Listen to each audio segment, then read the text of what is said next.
ஆச்சி மசாலா எந்த சமையலும் ருசி தேடும் ரகசியம் 20 ரூபாய். எஸ், வீடு, ஸ்கூல்ஸ், ஹோட்டல்ஸ், ஸ்டோர் ரூம் இங்கெல்லாம் பார்ட்டிஷன் வால் கட்டணும்னாலும் இப்போ பில்டிங் போனஸோட first choice Renocon Rapid Wall Panels. No compromise. உங்க சைடுலயும் எங்க சைடுலயும். It's a GT promise. GT Holidays, South India's #1 travel brand. எடப்பாடியார் தலைக்கு மேல ஒரு கத்தி தொங்கிக்கிட்டு இருக்கு போல இருக்கு. அதிமுக என்னதான் நடந்துகிட்டு இருக்கு, குறிப்பாக எஸ்பி வேலுமணி, CV சண்முகம் கை ஓங்கி விட்டதா? இனி எடப்பாடி பழனிசாமி தலைமையில் அதிமுக செயல்பட்டால் அதன் எதிர்காலம் இன்னும் மோசமாயிடும். தொடர் தோல்விகளை ஒரு மனிதன் சந்திச்சுட்டு இருந்தானா அவன் தலைமையில எப்படி கட்சி நல்லா இருக்கும் அப்படிங்கிற அந்த பார்வையில தான் அந்த 6 பேர்ல இருந்த KP அன்பழகன், CV சண்முகம் உள்ளிட்ட 36 பேர் எதிர் மனநிலையில இருந்து அன்னைக்கு CV சண்முகம் போய் எல்லோருமே சொல்கிறாங்க கட்சி ஒருங்கிணைதான் சரியாக இருக்கும்னு. ஏங்க நான் தான் அவங்க யாருமே வேண்டாம், அவங்க இல்லாமல் நம்ம கட்சியை ஜெயிக்க வைக்க முடியும், அவங்க வந்தால் சரியில்லைங்கிற மறுபடியும் அவங்கள கொண்டு வாங்கன்னு சொல்கிறீங்க. அவங்களால தான் ஜெயிக்க முடியும்னா நீங்கள் கூட அவங்களோட போயிருங்களேன்ட்டாரான். அப்போ CV சண்முகம் டேபிளை தள்ளி விட்டுட்டு எழுந்து ஏங்க நீங்கள் தான் கட்சியா, நீங்கள் வச்சதான் சட்டமா, என்ன நினச்சிக்கிட்டு இருக்கீங்க அப்படின்னு கடுமையான கோபத்தில் இருந்து அப்போ ஆரம்பிக்கப்பட்ட அந்த கோபம் என்பது இன்னும் அவருக்கு உள்ள கனன்று கொண்டிருந்திருக்கு. இப்போ இன்றைக்கு என்ன நடந்திருக்குன்னா, இந்த சட்டசபைக்கு CV சண்முகம் ஆதரவாளர் வந்தாங்கல்ல, அதை எடப்பாடி ஆதரவு எம்எல்ஏக்கள் வந்து அவங்கள கன்வின்ஸ் பண்ணி சமாதானப்படுத்தி இது வந்து நம்ம தலைமை கழகத்தில் ஒரு நிர்வாக கூட்டம் போடுறோம், கையெழுத்து போடுங்கன்னு சொல்லி அப்படி ஒரு 6 பேர்கிட்ட கையெழுத்து வாங்கினதுனால தான் அந்த 36 குறைந்து இங்கே 11-17 ஆயிடுச்சு. தமிழக வெற்றி கழகத்திற்கு வெளியிலிருந்து ஒரு நிபந்தனையற்ற ஆதரவு அப்படிங்கிற மாதிரி போகலான்னு ஒரு சிலர், அந்த 30 எம்எல்ஏக்கள். ஆமாம், ஒரு சிலர் என்ன சொல்கிறாங்க, ஆட்சி அதிகாரத்தில் பங்கு அப்படின்னு சொல்லியிருக்காரு. கூட்டணி ஆட்சி என்று அவங்களோட போனால் ஒரு 5-6 மந்திரி நம்ம வாங்கலாம். அப்படி வாங்குற பொழுது நம்ம கட்சியும் இந்த பக்கம் வளர்த்தெடுப்பதற்கான ஒரு வாய்ப்பு இருக்குது அப்படின்னு. ஆனால் இதில் என்னென்ன தாவேக்காவோடு இணைந்து பயணிக்கிறது என்பது அதிமுகவுடைய எதிர்காலத்தை இன்னும் மோசமான நிலைக்கு கொண்டு போயிடும். திமுக உறுப்பினர்களும் அதிமுக உறுப்பினர்களும் பக்கத்துல சீட்டை வந்து ஷேர் பண்ணிக்க வேண்டிய நிலையில் நினைக்கிறேன் சார் சட்டமன்றத்தில். ஆமா பேரவைத் தலைவருக்கு வலதுபுறத்தில் போகிற ஆட்சி கட்சி ஆளுங்கட்சியான தாவேக்கா இருப்பாங்க. அதில் கொஞ்சம் பேர் இந்த பக்கமும் எதிரணி சைட்லேயும் வந்துருவாங்க. கடந்த 50-60 ஆண்டுகளாக எதிரான நிலைப்பாட்டில் இருந்தவங்க இப்போ ஆட்சி கட்சிக்கு எதிராகவே அமர வேண்டிய ஒரு சூழல் வந்துருச்சு. இது தமிழக சட்டப்பேரவை வரலாற்றில் ஒரு பெரிய மாறுதல் தான். செயற்குழு, பொதுக்குழு, அதுக்கப்புறம் நீதிமன்றம் அப்படின்னு ஒரு கலையபரமா இருந்துச்சு அதிமுக. அதே காட்சிகளை மீண்டும் பார்க்க போறோம் போல இருக்கே சார். ஆமா 28-30 பேர் தான் எடப்பாடி பழனிசாமி ஆதரவு நிலையில இருக்காங்க. ஒரு 52-54 மாவட்ட செயலாளர்கள் CV சண்முகத்தினுடைய நிலைப்பாட்டில் ஆதரவு நிலைப்பாட்டில் இருக்கிறாங்க. பெரிய அளவில் இது ஒரு பிளவை நோக்கி போயிடுச்சுன்னா அதிமுகவின் எதிர்காலமே பாழாகிடும். அடுத்து செயற்குழு பொதுக்குழு வருகிற பொழுது எடப்பாடிக்கு எதிரான மனநிலை இன்னும் கூடுதலாகி அவர் கட்சியிலிருந்து விலகக்கூடிய அல்லது விலக்கி வைக்கக்கூடிய நிலை உருவாகும் என்பதுதான் என்னோட பார்வை. ஸோ எடப்பாடியார் வந்து OPS அவர்களுக்கும் செங்கோட்டையன் அவர்களுக்கும் என்ன பண்ணியிருக்காரோ அதே அவருக்கு நடக்க போகுது. ஆமா. ஆதரணையர்களுக்கு அன்பு வணக்கம். இன்று நம்மோடு மூத்த பத்திரிகையாளர் திருமிகு துரை கருணா இருந்துள்ளார். வணக்கம் துரை கருணா சார். வணக்கம் சகோதரா. சார், நாம் பல நேர்காணல் பேசியிருக்கோம். 2026 தேர்தலை முன்னிட்டு நாம் நிறைய பேசியிருக்கோம். மீண்டும் திமுக வென்றுவிட்டால் அதிமுகவுக்கு மிகப்பெரிய ஆபத்து, எடப்பாடி தலைமைக்கு மிகப்பெரிய ஆபத்துன்னு வந்து கடந்த காலங்களே பேசியிருக்கோம். இந்த எலெக்ஷனில் வந்து திமுக ஜெயிக்கல, தாவேக்கா ஜெயிச்சிருக்காங்க. இருந்தாலும் எடப்பாடியார் தலைக்கு மேலே ஒரு கத்தி தொங்கிக்கிட்டு இருக்கு போல இருக்கு. அதிமுகவில் ஒரு 47 எம்எல்ஏக்கள் ஜெயிச்சிருக்காங்க. அதில் 30 எம்எல்ஏக்கள் வந்து CV சண்முகம், SP வேலுமணி அவர்கள் தலைமையில் இருப்பதாக தகவல். அந்த மோதல் 2 அதிமுகவில் இருபெரும் பிளவு, ஒரு செங்குத்து பிளவு இருப்பதை வந்து சட்டமன்ற முதல் நாளே நமக்கு தெரிஞ்சிருச்சு. அதிமுகவில் என்னதான் நடந்துகிட்டு இருக்கு, குறிப்பாக SP வேலுமணி, CV சண்முகம் கை ஓங்கி விட்டதா? நம்முடைய ஆதன் அரங்கத்திலே பலமுறை நான் இந்த கருத்தை பதிவு பண்ணியிருக்கேன். 2024 நாடாளுமன்ற இடைத்தேர்தலில் ஒரு மிகப்பெரிய சரிவை, தோல்வியை அதிமுக சந்தித்த உடனே இன்றைக்கு பொதுப்பணித்துறை அமைச்சராக பொறுப்பேற்றிருக்க செங்கோட்டையன் தலைமையில் 6 பேர், அந்த 6 பேர் சந்தித்து வலியுறுத்துகிறாங்க, இந்த தேர்தலில் வந்து நம்ம மிகப்பெரிய தோல்வியை சந்திச்சிருக்கிறோம். கட்சியினர் மத்தியிலே அதிருப்தி, பொதுமக்கள் மத்தியிலே அதிருப்தி இருக்குது.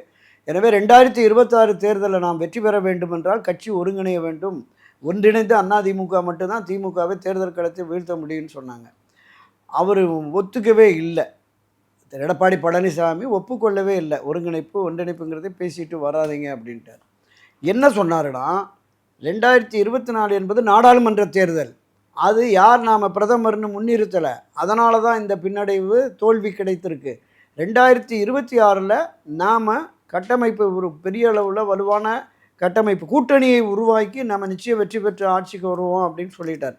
ஸோ அதற்கான வேலை திட்டத்தில் இறங்கினார், கூட்டணி அமைச்சார், தமிழ்நாடு பூரா சுற்றுப்பயணம் பண்ணார். 210 தொகுதிகளில் அதிமுக வெற்றி பெறும், திமுக ஆட்சிக்கு எதிரான பயங்கரமான எதிர்ப்பு அலைகள்லாம் இருக்குது அப்படின்லாம் பேசினார். இப்போ 3வது இடத்துக்கு தள்ளப்பட்டு விட்டார். சார் அதெல்லாம் பழைய கதை சார், விட்டுருங்க சார். இன்னைய கதைக்கு வாங்க சார். என்னதான் சார் அதிமுக அதுதான் இந்த 2024 ஏற்பட்ட பெரிய தோல்வி. ஆமாம், அந்த தோல்வியினுடைய நீட்சியாக அதைவிடமும் மிகப்பெரிய தோல்வி இப்போ ஏற்பட்டதுனால தான் இந்த எம்எல்ஏக்கள் பூராமே இனி எடப்பாடி பழனிசாமி தலைமையில் அதிமுக செயல்பட்டால் அதன் எதிர்காலம் இன்னும் மோசமாயிடும். ஏற்கனவே ஒரு 10 தோல்வியை அவர் சந்திச்சது 11வது தோல்வி. தொடர் தோல்விகளை ஒரு மனிதன் சந்திச்சுட்டு இருந்தானா அவன் தலைமையில் எப்படி கட்சி நல்லா இருக்கும் அப்படிங்கிற அந்த பார்வையில் தான் அந்த 6 பேரில் இருந்த கேபி அன்பழகன், சிவி சண்முகம் உள்ளிட்ட பலரும்னா கிட்டத்தட்ட ஒரு 36 பேர் எதிர் மனநிலையில இருந்து அதிமுக முன்னாள் அமைச்சர்களாக 36 பேர் எடப்பாடியாருக்கு எதிரான ஒரு மனநிலைக்கு வந்தாச்சு. ஆமா 36 பேர் கடந்த 5 நாட்களாக அதுதான் விவாதம் நடந்துக்கிட்டு. ஒரு ஆப்த ரெக்கார்டா வந்த தகவல் சார், சொல்லுங்க. எடப்பாடியாரை சிவி சண்முகம் மிக கடுமையாக விமர்சனம் பண்ணிட்டாரு, அது உள்ளுக்குள்ள இருந்தவங்க கசிய விட்டுருக்காங்க. அந்த தகவல் உண்மையாலுமே நடந்துச்சா சார்? நிச்சயமாக அதில் இடம்பெற்ற நான் எம்எல்ஏ 2 பேர்கிட்டயே பேசினேன். ஓகே, கடுமையான காரசாரமான விவாதம் தான் நடந்தது. மிக கடுமையான கடும் கோபத்தோடு தான் சிவி சண்முகம் களமாடினார், அவர் பேசினார் அப்படின்னு சொன்னாங்க. நான் ஏற்கனவே நம்ம இதில் பதிவு பண்ணியிருக்கேன். மீண்டும் 2024 வரேன். அன்னைக்கு சிவி சண்முகம் போய் எல்லோருமே சொல்கிறாங்க கட்சி ஒருங்கிணைதான் சரியாக இருக்கும்னு. ஏங்க நான் தான் அவங்க யாருமே வேண்டாம், அவங்க இல்லாமல் நம்ம கட்சியை ஜெயிக்க வைக்க முடியும், அவங்க வந்தால் சரியில்லைங்கிற, மறுபடியும் அவங்கள கொண்டு வாங்கன்னு சொல்கிறீங்க, அவங்களால தான் ஜெயிக்க முடியும்னா நீங்கள் கூட அவங்களோட போயிருங்களேன்ட்டாரான். அப்போ சிவி சண்முகம் டேபிளை தள்ளி விட்டுட்டு எழுந்து, ஏங்க நீங்கள் தான் கட்சியா, நீங்கள் வச்சதான் சட்டமா, என்ன நினச்சிக்கிட்டு இருக்கீங்க அப்படின்னு கடுமையான கோபத்தில் இருந்து அன்றைக்கு அந்த 6 பேரில் 2 பேர் பேரவே சொல்கிறேன், திரு கே.ஏ. செங்கோட்டையன் அவர்களும் நத்தம் விஸ்வநாதன் அவர்கள், இந்த 2 பேர் தான் சிவி சண்முகத்தை சமாதானப்படுத்தி வாங்க அப்புறமா பேசிக்கோன்னு அழைச்சிட்டு போயிட்டாங்க. ஸோ அப்போ ஆரம்பிக்கப்பட்ட அந்த கோபம் என்பது இன்னும் அவருக்கு உள்ள கனன்று கொண்டிருந்திருக்கு. ஓகே, இந்த முறை எப்படியாவது ஆட்சி அதிகாரத்திற்கு வந்து விடுவோம் என்று எடப்பாடி பழனிசாமி செய்த அந்த பிரச்சாரத்தை நம்பி ராஜ்யசபா பதவியை நான் ரிசைன் பண்ணிடுறேன்னு சட்டமன்றத்துக்கு வர்றார். சட்டமன்றத்துக்கு வந்த உடனே ஒரு மிகப்பெரிய தோல்வி, எதிர்க்கட்சி அந்தஸ்து கூட வர முடியாத நிலை என்கிற பொழுது அவங்களுக்குள்ள இவருடைய பிடிவாத தன்மையால், இவருடைய சுயநலத்தால், எடப்பாடி பழனிசாமியினுடைய பிடிவாதத்தால், சுயநலத்தால் மிக மோசமான தோல்வியை நம்ம சந்திச்சிட்ருக்கோம். அதிமுக வரலாற்றிலே இல்லாத அளவுக்கு மிக மோசமான தோல்வி. 45-48% இருந்த அந்த வாக்கு வங்கியை 20% கொண்டு வந்துட்டார். திரு எம்ஜிஆர், செல்வி ஜெயலலிதா ரெட்டலைக்கு இருந்த அந்த வாக்கு வங்கி அதைவே குறைச்சிட்டாரு. கடந்த 2021 கூட 33% மேலே இருந்தது. இந்த தேர்தலில் நாடாளுமன்றத்தை விடவும் என்ன சொன்னாங்க, என்டிஏல ஒரு 18, இங்கே ஒரு 20, 38-39% இருக்குது, மக்கள் ஒரு 5% வாக்கு கொடுத்தாங்கன்னா வெற்றி பெற்றுவோம் என்று சொன்னார். இந்த கால்குலேஷன்லாம் நம்பி வந்தவங்க இப்போ நம்ம உடச்சே பேசுவோம், 20 கோடி 30 கோடி பணம் செலவு பண்ணி இந்த தேர்தலில் வெற்றி பெற்று வந்திருக்கிறார்கள். அப்போ இவங்களுக்கு இனி என்ன ஃபியூச்சர்? இந்த 5 ஆண்டுகள் ஆட்சியில் இல்லை, 2021-26 இன்னும் ஒரு 5 ஆண்டு ஆட்சியில் இல்லாத சூழலில் இந்த ஆட்சிக்கு அதிமுகவை கொண்டு வருவதற்குரிய வலிமையோ, அதை வெற்றி பாதைக்கு அழைத்து செல்லும் திறமையோ ஆற்றலோ எடப்பாடி பழனிசாமிக்கு இல்லை என்பதை தீர்க்கமாக உணர்ந்து தான் இவர்கள் எல்லோருமே ஆவேசமாக, ஆத்திரமாக பலமுறை பேச்சுவார்த்தை. அந்த 5 நாளாக ரெசார்ட்டில் 2-3 நாள் இங்கேயும் மாறி மாறி பேசினாங்க. எப்படியாவது திரு எஸ்பி வேலுமணி, சிவி சண்முகம் அந்த அணியினரை சமாதானப்படுத்தணும்னு முயற்சி மேற்கொண்டார் எடப்பாடி பழனிசாமி. இந்த முயற்சி பலனளிக்காத நிலையில் நேற்று வரை, ஏன் இன்று காலை வரையிலையும் 36 சட்டமன்ற உறுப்பினர்கள் திரு சிவி சண்முகம் தலைமையில் 36 பேர், ஆமாம் 36 பேர் இருந்தாங்க. ஓகே, இப்போ இன்றைக்கு என்ன நடந்திருக்குன்னா, இந்த சட்டசபைக்கு சிவி சண்முகம் ஆதரவாளர் வந்தாங்கல்ல, அதை எடப்பாடி ஆதரவு எம்எல்ஏக்கள் அவங்கள கன்வின்ஸ் பண்ணி சமாதானப்படுத்தி, இது நம்ம தலைமை கழகத்தில் ஒரு நிர்வாக கூட்டம் போடுறோம், கையெழுத்து போடுங்கன்னு சொல்லி அப்படி ஒரு 6 பேர்கிட்ட கையெழுத்து வாங்கினதுனால தான் அந்த 30 குறைந்து இங்கே 17 ஆயிடுச்சு. 17 ஆயிடுச்சு. ஆமாம் ஆமாம் ஆமாம். இப்போ என்ன நடக்க So, போகுது? ஆரம்பத்துல 36 எம்எல்ஏக்கள் சிவி சண்முகம் ஆமாம் பிடியில ஆமாம் இருந்தாங்க. ஆமாம். கடந்த 3 நாளாக ஃப்ளாஷ் நியூஸில் போட்டிருந்தோம். அங்கே இருந்த ஆட்களுமே சொன்னாங்க 36 பேர் 36 பேருமே சட்டமன்ற கட்சி தலைவராக எஸ்பி வேலுமணியை தேர்வு செய்திருக்கிறோம் அப்படின்னு கையெழுத்து போட்டாங்க ஓகே. அப்படிங்கிறது தான் நமக்கு தகவல். அப்படி கையெழுத்து போட்டவங்களில் இங்கேயும் கொஞ்சம் 6 பேரை கொண்டு வந்து இங்கேயும் கையெழுத்து வாங்கிட்டாங்க அப்படின்னு. இந்த 2 இடத்துலையும் கையெழுத்து சார், போட்டாங்க. எஸ்பி வேலுமணி அவர்களுக்கும் சிவி சண்முகம் அவர்களுக்கும் என்ன சார் டிமாண்ட்? என்ன டிமாண்ட் வச்சிருக்காங்க எடப்பாடியார் கிட்ட? நீங்க பொதுச் செயலாளர் பதவி விட்டு கீழே இறங்கணும்னு கேக்குறாங்களா? ஆமாம் ஆமாம் ஆமாம். தொடர்ந்து கட்சி தலைமை பொறுப்பில் நீங்கள் இருக்கிறதுனால தொடர் தோல்வி வருகிறது. ஒரு மாற்றம் வேண்டும். அதனால் நீங்களே ராஜினாமா பண்ணுங்க. தோல்விக்கு பொறுப்பேற்று நீங்களே ராஜினாமா செய்யுங்கள். மாவட்ட செயலர் கூட்டம், நிர்வாகிகள் கூட்டம், செயற்குழு பொதுக்குழுவை கூட்டி நம்ம தேர்ந்தெடுப்போம், ஒரு புதிய தலைமையை தேர்ந்தெடுப்போம் அப்படிங்கிற அழுத்தம் அங்கே போயிருக்கு. அதுக்கு எடப்பாடி ஒத்துக்கல. ஆமாம். எடப்பாடி ஆதரவாளர்கள் என்ன சொல்கிறாங்க? அவர் தாங்க ஒற்றை தலைமை, அவர் தான் நீ பார்த்துக்குவார், நீ நல்லா வரும் அப்படின்னு. எப்படி வரும்? நம்பிக்கை வேணும்ல. ஒரு மிகப்பெரிய ஒரு வலுவான இயக்கமாக இருந்து 3ஆம் இடம் தள்ளப்பட்டிருக்கிறது. அப்போ இந்த நிலையிலிருந்து கட்சியை மீட்டெடுப்பதற்கு எடப்பாடி பழனிசாமியால் முடியாது அப்படிங்கிற அந்த தீர்க்கமான முடிவுக்கு வந்ததுனால தான் இது இருக்கிறாங்க. இதில் என்னென்னா, நிறைய பணம் அவர் எடப்பாடி சொன்ன அளவில் கட்சிக்காரர்களுக்கு வெற்றிக்கான பல தொகுதிகளில் அவர் பணம் கொடுக்கல, ஓகே, அதனாலேயே நமக்கு தோல்வி வந்துருச்சு அப்படிங்கிற மாதிரியும் ஒரு பார்வை இருக்கிறது. அப்போ பல்வேறு விதமான அங்கே மோதல்கள், கருத்து மோதல்கள் இருந்திருக்கு. திரு எடப்பாடி பழனிசாமிக்கு எதிராக மிக கடுமையாகவே திரு சிவி சண்முகம் பேசினார். கட்சியை நீங்கள் அழிச்சிட்டீங்க, ஓகே, எதிர்காலமே இல்லாத அளவுக்கு பாழ்படுத்திட்டீங்க. திராவிட முன்னேற்ற கழகத்தை எதிர்த்து நாம் போராடி வெற்றி பெற வேண்டிய நிலையில் இருந்தபோது, கட்சி ஒன்றிணைய வேண்டும் என்று நாங்களெல்லாம் வலியுறுத்திய போது நீங்கள் ஏற்காமல் திமுகவை விடவும் உங்களுக்கு பர்சனல் எதிரியாக இருந்த திருமதி சசிகலா, ஓபிஎஸ், செங்கோட்டையன் போன்றவர்கள்லாம் கட்சியில் ஒன்றிணைய வேண்டும் என்று தெரிவித்தவர்களை எதிரியாக கருதி நீங்கள் வெளியே அனுப்பினதனுடைய விளைவு தான் இன்றைக்கி ஒரு மிகப்பெரிய சரிவு, தோல்வி வந்திருக்கு. எனவே நீங்கள் இந்த முறை உங்களை நாங்கள் சட்டமன்ற கட்சி தலைவராக தேர்வு செய்யலைன்னு. இப்போ இவங்களுக்குள்ள என்ன முரண்பாடு இருக்குதுன்னு கேட்டிங்கன்னா, தமிழக வெற்றி கழகத்திற்கு வெளியிலிருந்து ஒரு நிபந்தனையற்ற ஆதரவு அப்படிங்கிற மாதிரி போகலான்னு ஒரு சிலர், அந்த 30 எம்எல்ஏக்கள். ஆமாம், ஒரு சிலர் என்ன சொல்கிறாங்க, ஆட்சி அதிகாரத்தில் பங்கு அப்படின்னு சொல்லியிருக்காரு. கூட்டணி ஆட்சி என்று அவங்களோட போனால் ஒரு 5-6 மந்திரி நம்ம வாங்கலாம். அப்படி வாங்குற பொழுது நம்ம கட்சியும் இந்த பக்கம் வளர்த்தெடுப்பதற்கான ஒரு வாய்ப்பு இருக்குது அப்படின்னு. ஆனால் இதில் என்ன பொறுத்தளவில் என்ன பார்வைனா, தாவேகாவோடு இணைந்து பயணிக்கிறது என்பது அதிமுகவுடைய எதிர்காலத்தை இன்னும் மோசமான நிலைக்கு கொண்டு போயிடும்.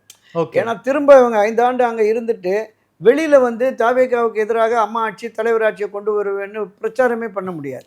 ஆமாம், ஏன்னா கூட்டணியில் இருந்தீங்க ஒரு பேச்சு. ஆமாம், அந்த சிக்கலும் இருக்கிறது.